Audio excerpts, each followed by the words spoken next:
Salams and welcome. Thank you for joining me in episode number 419, 419 of the Afrikaans translation of the Holy Quran.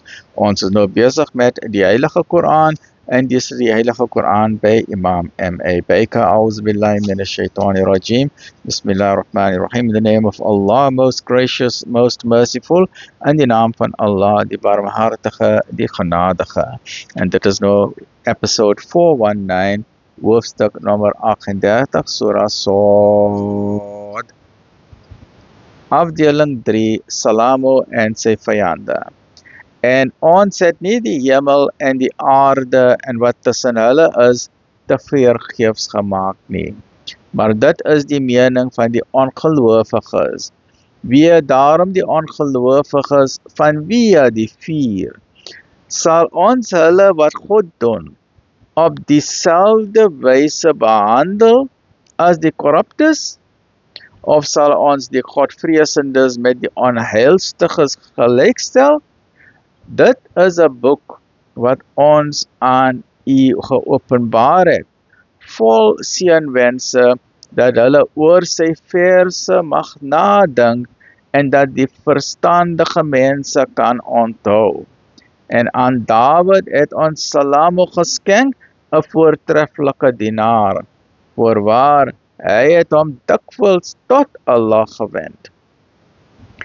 Toe vinnige volbloedperde in die aand na hom gebring is, toe het hy gesê, ek hou van goeie dinge van wie die gedagtenis aan my Heer, totdat hulle agter 'n skerm verborge was. Toe het hy gesê, bring hulle terug. Toe het hy hulle bene en nekke begin streel. En waarlik, ons het Salamo beproef en op sy troon 'n blote liggaam gesit. Daarom het hy hom tot Allah gewend. Hy het gesê, my Heer, vergewe my en skenk my 'n koninkryk wat vir niemand na my geskik sal wees nie. Waarlik, U is die barmhartigste van alle gewers.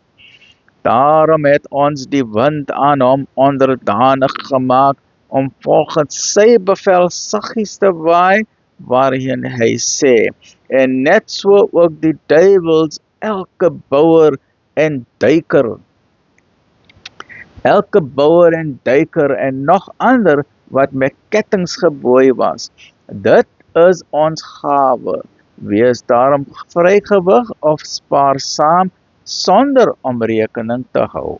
En waarlik, hy was na ons en het in ons 'n voortreffelike toevlug gehad. Join me in the next episode for afdeling nummer 4. Alhamdulillah.